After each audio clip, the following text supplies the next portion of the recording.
জান্নাতের টিকিট পেয়েছেন। আবু বকরের মর্যাদা যদি সারা রাত বয়ান করি শেষ করা যাবে না। কে সে আবু বকর? মদিনার নবী বলেন সমস্ত মুমিনের আমল যদি এক পাল্লায় ওজন দেওয়া হয়, আমার আবু বকরের নেকের পাল্লা ও ভারী হয়ে যাবে। সেই আবু বকর জান্নাতের টিকিট পাওয়ার পর মায়ার নবীর হুজরার পাশে নবী শুয়ে আছেন। রাতের গভীরে হঠাৎ শুনে কান্নার আওয়াজ। নবী উকি মেরে দেখে মসজিদের ভিতরে আবু বকর নামাজে দাঁড়ায় দাঁড়ায় কান্না করে। আমার নবী বের হইলেন, নামাজ আনতে বললেন। আবু বকর নামাজে দাঁড়ায় কান্না করলেন কেন? আবু বকর বলেন, পয়গম্বর কোরআনের একটা আয়াত আমারে কান্না করায় দিল। কোন আয়াতে কান্না করাইলো? ইন্নাল্লাহ আশতারা মিনাল মুমিনিনা আনফুসাহুম ওয়া আমওয়ালাহুম বিআন্না লাহুমুল জান্নাহ। আল্লাহ বলেন মুমিনের জান মাল আমি কিনে নিলাম, বিনিময়ে মুমিনের জান্নাত দিয়া দিলাম। নবী বলে এটা তো খুশির খবর, এটা তো আনন্দের খবর, এখানে কান্নার কি আছে? আবু বকর বলে, নবী আপনি জানেন আমি বড় এক কাপড়ের ব্যবসায়ী, কাপড়ের দোকান দেই। আজকে সকালবেলা আমার দোকানে এক মহিলা আসছে কাস্টমার, বহুদিন আগে কাপড় নিয়েছিল, আজকে কাপড় ফেরত দিয়া টাকা নিয়ে গেল। বিদায় বেলা বললাম, মেরে আম্মা জান আপনি কাপড় নিলেন কেন, আবার ফেরত দিলেন কেন?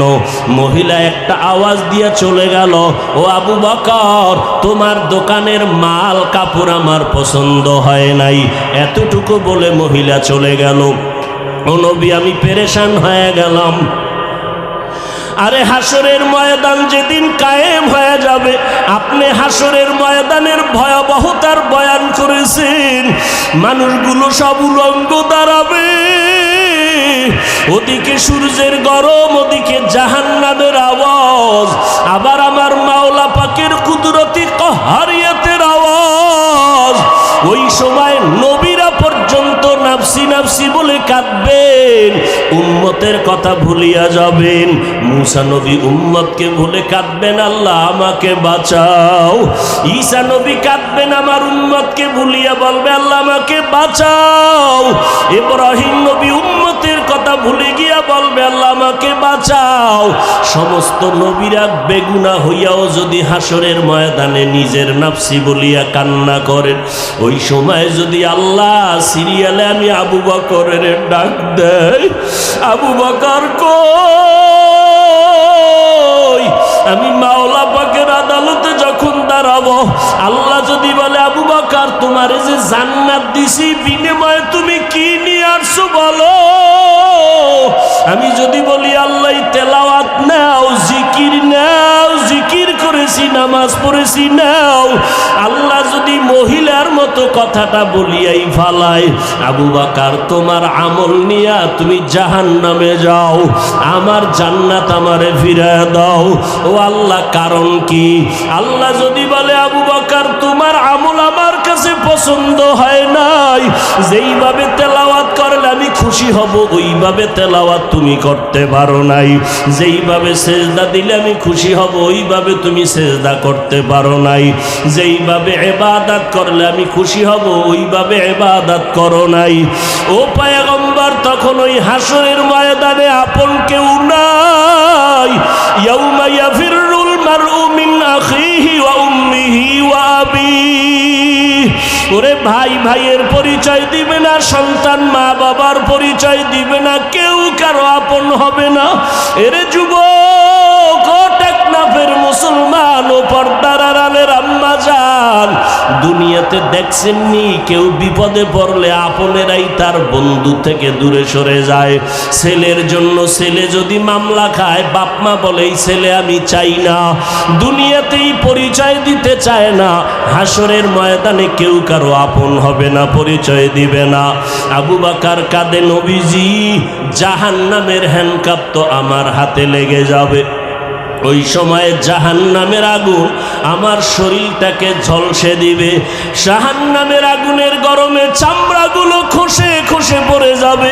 জাহান্নামের আগুনের গরমে মাথার মগজগুলো টাস টাস করে ফেটে যাবে। এরে নবীরা আশিক উম্মতের দল, দল। আল্লাহ তাআলা বলেন মিনহা খালাকনাকুম, আমি তোমাদের মাটির থেকে বানাইয়া মর্যাদা সবার উপরে দিয়েছি রে গোলাম। এবং এই মাটির মতো নরম হইয়া চলো, গরম ভাব দেখায়ও না। জান্নাতের টিকিট পাইয়া ওমরের মতো সাহাবী ঈদের দিন দরজায় তালা লাগায় কান্না করেন। আবু হুরায়রা রাদিয়াল্লাহু তাআলা আনহু বলেন, খলিফাতুল মুসলিমিন, আজকের আনন্দের দিন আপনি কেন কান্না করেন? ওমরে ফারুক বলতেছেন, ও আবু হুরায়রা, আনন্দ তো ওই ব্যক্তি করবে যার মধ্যে কোনো পেরেশানি নাই। আপনার ভিতরে কি পেরেশানি? আবু হুরায়রাকে ওমর বলে, রমাজান চলে গেল, নামাজ পড়লাম, কবুল হলো কিনা চিন্তা, তেলাওয়াত করলাম, কবুল হলো কিনা চিন্তা, জাহান্নামের আগুন থেকে মুক্তি পাইলাম কিনা চিন্তা। এরে যুবকেরা, এখনো সময় আছে, তওবা করে নাও। মা বোনেরা, তওবা করে নাও। দুনিয়াতে কিছুই না, আজকে থেকে আর নামাজ ছাড়বা না, মা বাবারে কষ্ট দিবা না। ওই মা বাবার দোয়া ছাড়া তুমি সামনে আগাইতে পারবা না রে যুবক।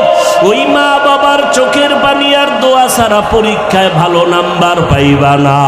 আল্লাহর কাছে তওবা করো, আল্লাহ আজকে থেকে মা বাবার দোয়া নিয়ে চলবো, ওলামায়ে কেরামের পরামর্শ নিয়ে চলবো, নবীজির সুন্নাত অনুযায়ী চলবো। আল্লাহ আমাদের সবাইকে কবুল করেন, বলেন আমিন।